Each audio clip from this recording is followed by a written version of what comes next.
दोस्तों अभी हाल ही में इंटरनेट पर एक वीडियो काफी वायरल हुई थी जिसमें रतन टाटा एक नौजवान लड़के के साथ अपना 84th बर्थडे सेलिब्रेट करते हुए दिखाई दिए थे। 30 सेकेंड्स की इस वीडियो में इन दोनों के अलावा और कोई भी नहीं था। वीडियो में रतन टाटा एक छोटे से कप केक पर लगी कैंडल को फूंक मारकर बुझाते हैं और फिर वो लड़का उन्हें अपने हाथों से केक खिलाता है। और जिस तरह इस लड़के ने रतन टाटा के कंधे पर हाथ रखा था उसे देखकर ज्यादातर लोगों को यह लगा कि शायद ये कोई उनका करीबी रिश्तेदार होगा। यहाँ तक कि बहुत से लोगों ने तो इस लड़के को रतन टाटा का वारिस भी घोषित कर दिया। लेकिन दोस्तों असल में लोगों के द्वारा किए जाने वाले इनमें से किसी भी दावे में सच्चाई नहीं थी, क्योंकि सच यह है कि इस वीडियो में नजर आने वाले इस लड़के का नाम शांतनु नायडू है, जो कि महाराष्ट्र के पुणे शहर का रहने वाला है और रतन टाटा के साथ में उसका कोई भी पारिवारिक संबंध नहीं है। शांतनु की उम्र 28 साल है और उसने पुणे यूनिवर्सिटी से मैकेनिकल इंजीनियरिंग करने के साथ ही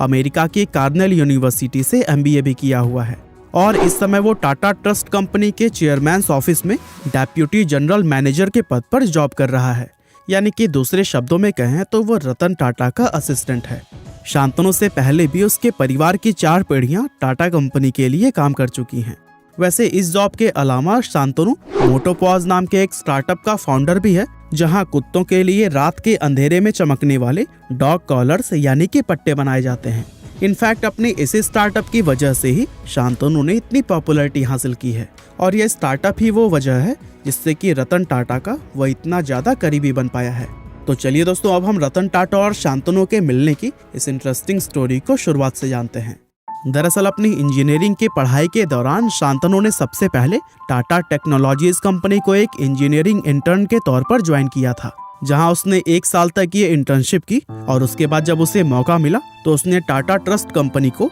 एक बिजनेस स्ट्रैटेजी इंटर्न के तौर पर ज्वाइन कर लिया, जहां पर वो डेप्यूटी जनरल मैनेजर के पद को हासिल करने से पहले लगभग 5 साल तक ये इंटर्नशिप करता रहा। Social media page humans of Bombay को दिए गए एक इंटरव्यू में शांतनु ने बताया कि एक दिन रात के समय जब वह काम से लौटकर अपने घर जा रहा था तो फिर उसकी आंखों के सामने ही रोड पर एक कुत्ते का एक्सीडेंट हो गया। वो उस कुत्ते को सड़क से उठाने के लिए आगे बढ़ ही रहा था, तभी पीछे से आ रही एक दूसरी गाड़ी ने उसे कुचल दिया, जिससे कि उस कुत्ते की उसी समय ही मौत हो गई। अब चूंकि शांतनु एक डॉग लवर है तो ऐसे में उसे यह घटना अपनी आंखों से देखकर बहुत ज्यादा दुख हुआ और इसके बारे में सोचकर वह काफी ज्यादा परेशान रहने लगा। और दोस्तों आखिरकार उसने यह तय किया कि वह स्ट्रीट डॉग्स को सड़क दुर्घटनाओं से बचाने के लिए जरूर कुछ करेगा। और फिर काफी सोच विचार करने के बाद से उसके मन में कुत्तों के लिए एक स्पेशल किस्म का चमकने वाला डॉग कॉलर बनाने का आइडिया आया। इसके बाद से उसने मोटोपॉज नाम का एक स्टार्टअप शुरू किया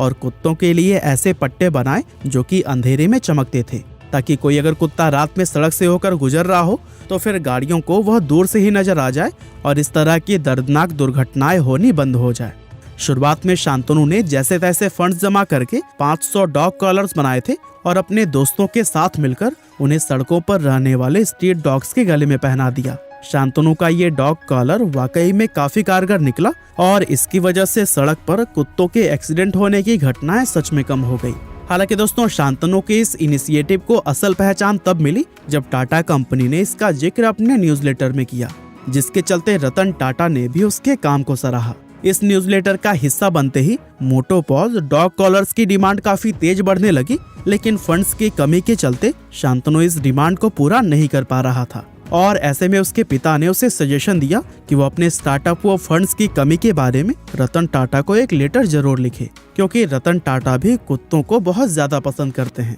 पहले तो शांतनु को ये लेटर लिखने में थोड़ी सी हेजिटेशन हुई, लेकिन पिता के इंसिस्ट करने पर उसने अपने हाथों से एक लेटर लिखकर सीधा रतन टाटा को भेज दिया। और दोस्तों लेटर लिखने के 2 महीने बाद शांतनु को जवाब के रूप में रतन टाटा का साइन किया हुआ लेटर मिला, जिसमें कि उन्होंने लिखा कि वो शांतनु नायडू से मिलना चाहते हैं। अब एक पल के लिए तो शांतनु को यकीन ही नहीं हुआ कि रतन टाटा ने उसको मिलने के लिए बुलाया है। हालांकि इसके बाद से वो रतन टाटा से मिलने के लिए उनके मुंबई ऑफिस पर गया और इस मुलाकात के दौरान उसने अपने स्टार्टअप के बारे में रतन टाटा को विस्तार से बताया। रतन टाटा कुत्तों को बचाने के प्रति शांतनु के डेडिकेशन व कमिटमेंट को देखकर उससे काफी इम्प्रेस हुए और वे शांतनु के इस अच्छे काम में फंडिंग के लिए राजी हो गए। और दोस्तों इस तरह से रतन टाटा की हेल्प से शांतनु के स्टार्टअप में फंड्स की प्रॉब्लम पूरी तरह से खत्म हो गई रतन टाटा से मीटिंग करने के कुछ समय बाद शांतनु MBA के लिए अमेरिका चला गया, लेकिन जाने से पहले उसने वादा किया